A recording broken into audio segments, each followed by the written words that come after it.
Hello everyone, Echo here and welcome back to yet another life story. This story takes place during my golden age, the time where I did nothing in my life except games, do drugs, and occasionally work. I mean, it basically sounds like my life right now, but anyway, me and one of my girlfriends from work, just friends, okay, but one of my friends, we would do MD all the time together. We didn't even have to go anywhere. Sometimes we literally just did it in the car, in the parking lot, just sat and talked smack for hours. So it was a random weeknight because we worked in hospitality, so Wednesdays are our Saturdays, and I'm pretty sure this was a Wednesday. We were bored, so we thought, let's just go out, get on some MD, why not? At the time, we had a really good connect, and this guy always gave us these beautiful brown little rocks for a fantastic price, and my god, it was good. We had no idea where we were going to go. Like, we both lived with our parents and we were both underage, so like we couldn't just go anywhere. So we just decided, let's go to a park, So we would sit in these parks until we could just go to one of our houses when our parents had gone to sleep and just chill for the night. But we would meet at like 5 p.m. and this would be just an all night thing, like a 12, 13 hour like adventure. So I pick her up around 5 p.m. We're chatting shit, driving around, looking for a place to chill. And finally we find this park with literally no other cars or people, and it was only like 10 minutes from my house, which is perfect because when I'm on MD, at least I can drive home really easily. So like classy adults, sophisticated adults, we're crushing up this molly rock with our staff cards from work and snorting it from the center console. I would 100% never recommend snorting MD. It hurts, man. It doesn't matter how much you crush it, it hurts. I definitely have a deviated septum and permanent nose damage from doing this so many goddamn times. We had a gram, so about 10 caps worth between us, and we're probably snorting 0.1, maybe even 0.2 at a time. So yeah, it is hitting pretty hard. We actually ended up finishing it way, way faster than we thought. It was probably about 8 or 9 when we ran out, and then we were like, oh shit, like we're just chilling, I guess. So like bored teenagers do, we just get out and go for a little explore, smoke some cigarettes. Turned out the park that we had parked at was a school, and we were walking through laughing, being stupid, using our paint markers to graffiti because we were cool like that. And something I remember to this day is a trash can. Someone had like tied it and hoisted it up to this roof, so it was like floating in midair, and for a few minutes we both thought we were tripping because of this flying trash can, and that just became like an inside joke for us for ages, like this flying trash can. But anyway, we keep walking around and rolling cigarettes because we're total fiends, and when you're on the bean and you just need a cigarette, oh my god, that hit me so hard.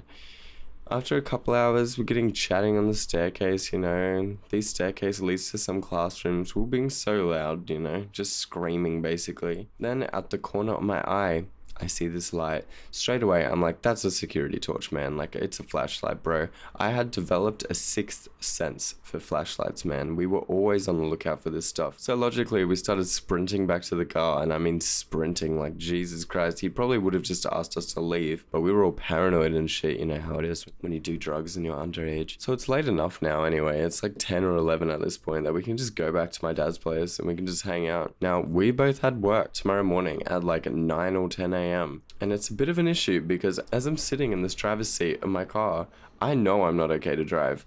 My eyes cannot focus on anything. The lights are super bright and blurry, and my eyes are like dinner plates. Now, I've said it before, and I'll say it a million times, never, ever, ever, ever, ever drive while impaired. It is not worth it, okay? It's not fair to put other people's lives at risk, whether they're in your car, in another car. It's just stupid. If you want to drive while impaired and you're only with yourself, and that you're on a country road or something, whatever, go for it. But anywhere else, any populated area, you absolutely should not be driving. Anyway, PSA over. But being a dumb kid, of course, I decided to drive impaired. So my car was manual as well. So I had to drive stick while I was wigging out from at least like 5 caps worth of MD that I just snorted straight up my nose. I don't really remember the drive, like kind of. I couldn't tell if my eyes were playing tricks on me or if I was swerving down the road, but because I remember asking my friend, like, bro, like, are the lines wiggling? And the only reason I can think of that the lines would be wiggling on the road is either I'm tripping balls or I was swerving. Anyway, luckily it was literally a straight line home. You just drive straight for about 10 minutes, so thank God. Anyway, got home, driving well under the speed limit for sure, hopefully. Now there wasn't really Now that night there wasn't really any other cars on the road, which again does not excuse my actions, but it definitely made me feel better. So finally, 10 minutes go by, we make it home, safe, we're alive, don't do that. Me and this girl get into bed together, you know, just to chill. Again, we're just friends. This girl had a boyfriend and she was also way out of my league, so we're just sharing a bed, you know, not to be alone. Stay warm. Now, the funny thing about this is that for the entire night, we both just kind of laid there in silence, but neither of us slept. You know, like, we woke up and then in the morning and she said to me, like, did you sleep? And I was like, no. And she was like, what the fuck? Like, I thought you were asleep. And we could have, like, watched TV or, like, you know, watched a movie or something. I was like, oh, yeah. I was like, sorry. So we were just, like, too grilled to even think about it. So I start making us breakfast and I'm just laughing at how we just did that. Like, just, quote, went to sleep for a few hours, but actually we're just laying there with our eyes wide open.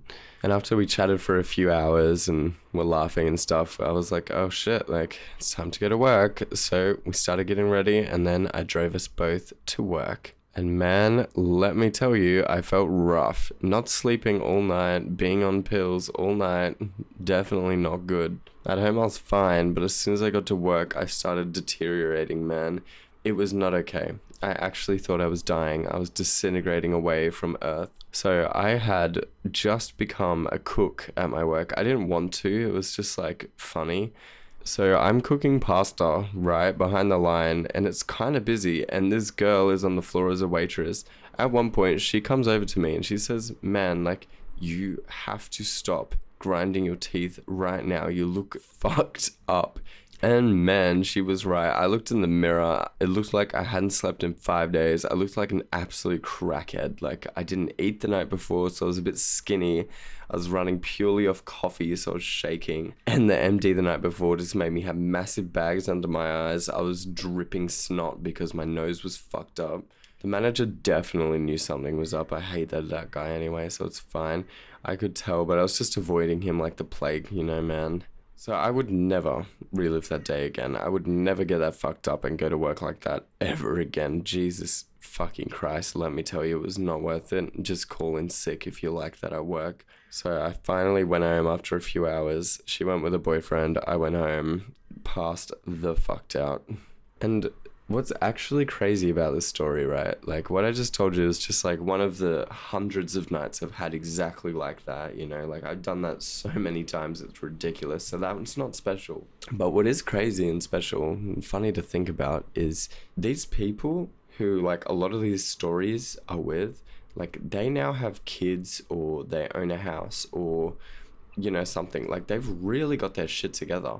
Or at least are trying to get their shit together, and they probably don't do, you know, MD anymore. Now, I also have the same amount, maybe more, friends who have kind of gone the opposite way. If anything, they do more drugs now, and they do, you know, even less work. They have even less responsibility now. So it's funny how life, like, kind of takes you in all these different directions. I think I'm kind of in the middle, you know, like, I'm definitely not worse than I was when I was 16. I'm a little better, but not much better. I don't do MD anymore. I don't do cocaine